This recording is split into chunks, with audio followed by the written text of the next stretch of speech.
No es que no sean capaces tampoco de cambiar su parte emocional. Lo que pasa es que, aunque lo digan, no cambian su pensamiento.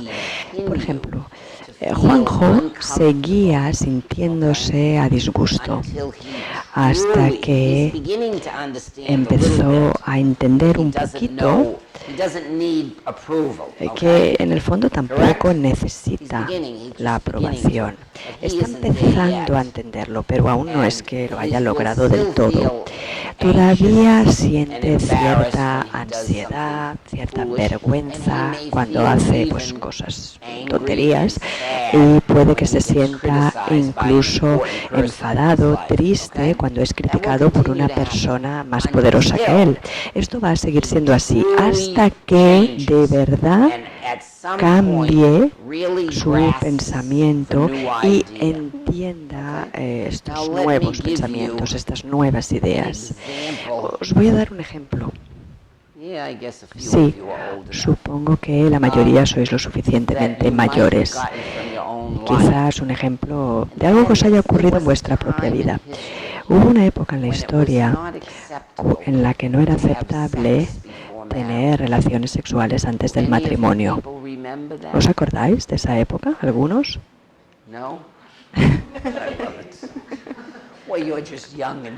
Bueno, sí, tú eres muy joven, ya lo sé, y que has disfrutado mucho del sexo, vale. No, en serio.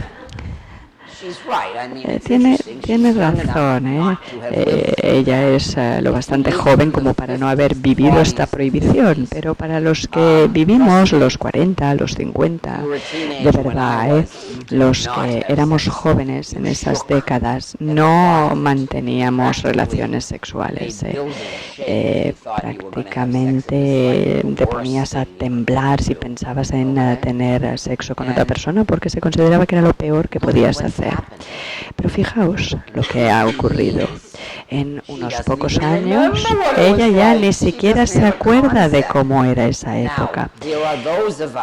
Aquellos de nosotros que, como yo, pasamos por eso y nos sentimos muy a disgusto, incluso muy asustados ante la idea de tener relaciones sexuales antes del matrimonio, bueno, o de tener sexo con quien fuera antes del matrimonio, porque era una creencia muy, muy poderosa, una creencia cultural muy poderosa, y todavía existe, yo creo, en algunos lugares de España, pero en general y en el mundo entero, este concepto, esta creencia se cuestionó en los medios de comunicación, se cuestionó entre los psicólogos, hasta el punto de que la gente empezó a actuar en contra. De hecho, muchos de ellos, de los que lo cuestionaban, ya estaban teniendo relaciones fuera del matrimonio.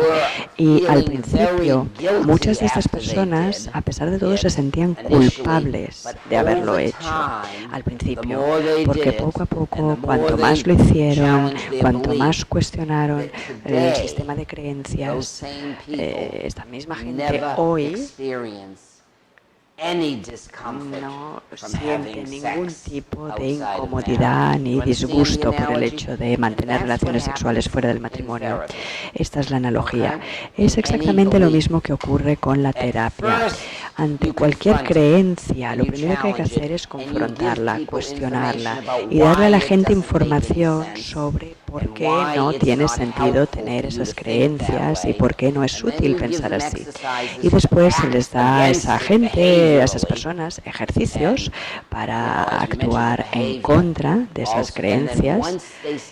Y una vez empiezan a actuar en contra de esas creencias con su comportamiento, con su conducta, refuerzan el pensamiento distinto y a través de la exposición y de la reestructuración cognitiva empiezan a creérselo. Por eso cuando dicen, lo entiendo,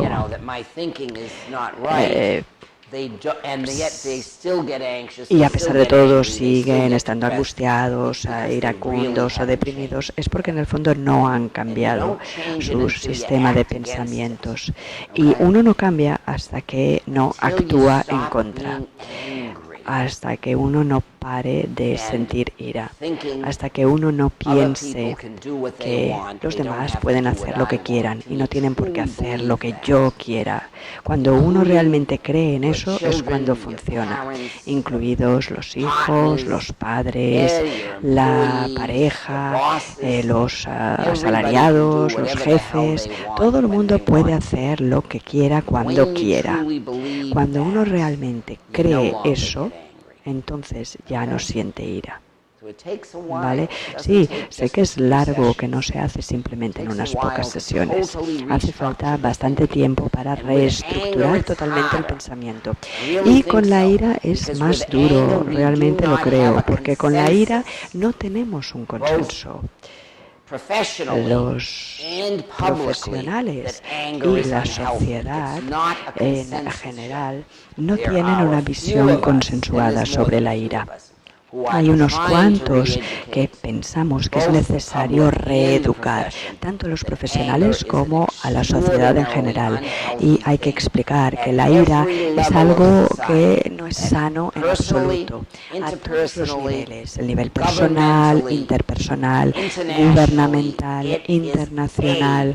Es una fuerza destructiva que crea guerras, conflictos, odio, violencia a todos los niveles de la sociedad.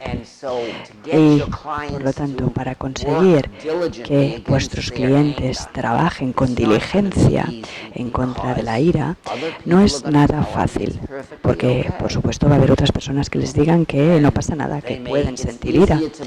Y para estos clientes quizás sea más fácil creer a estos que les dicen que la ira no es un mal sentimiento.